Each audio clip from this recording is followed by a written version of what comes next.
Hey, good evening. This is Kevin Bees, and I am back to keep talking about the psychology of persuasion. I have law number two that I wanted to share with you today, and it's come, of course, from the book by Cialdini, Influence, the Psychology of Persuasion.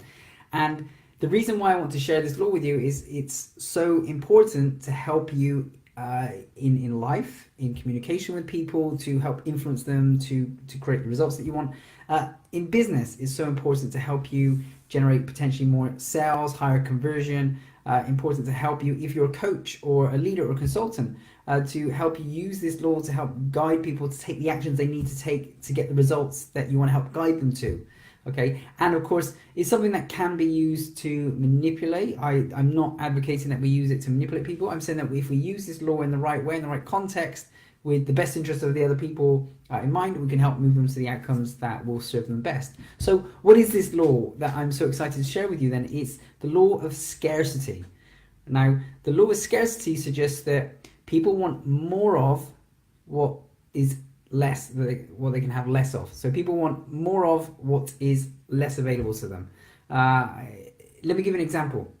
So the example from the book is the Concorde aircraft. Remember, the Concorde used to fly twice daily from London all the way to New York.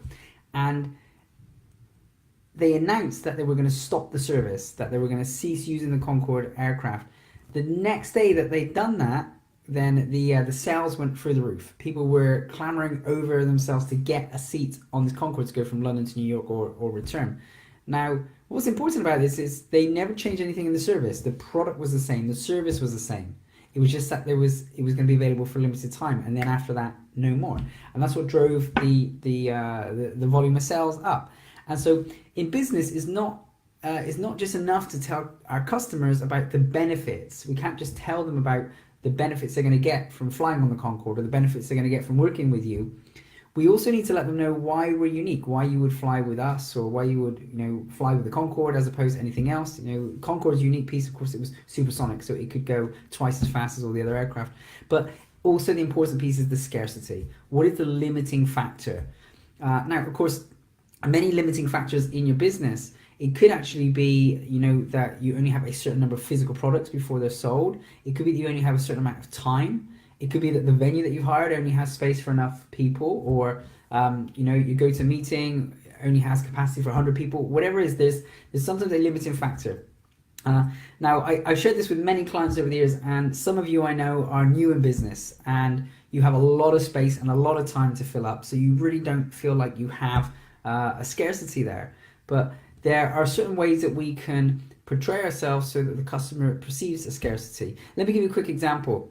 I had a client who was a naturopath, and she was brand new, so she didn't have any clients yet.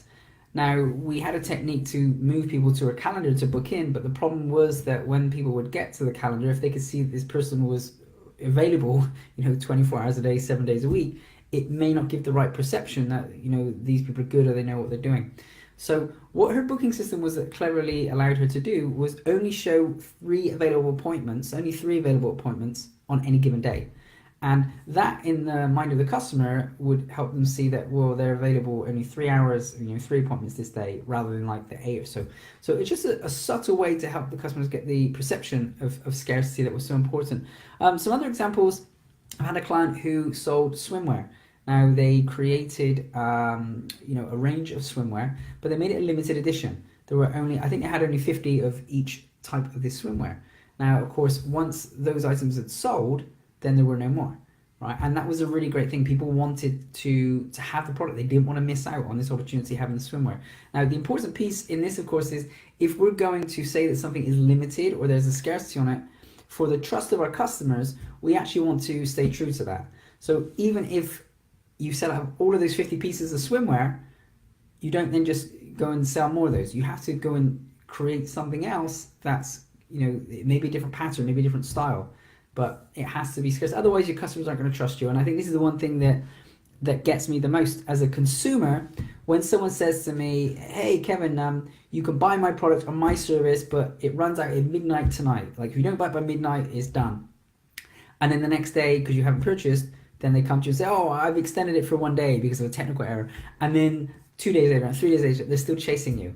Now, for me, that's is not a good way to use scarcity. It's like they're making up a scarcity that's not really real.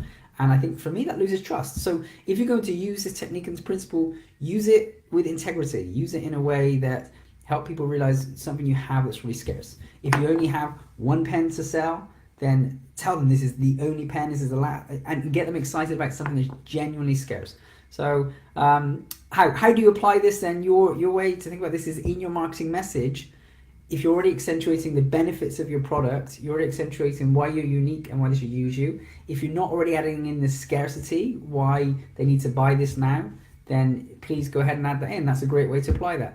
Well, thank you for listening. I will be back tomorrow with influence law number 3. So make sure you join me. But it's been really great speaking with you. Thank you for your time, and I hope you use scarcity to your advantage.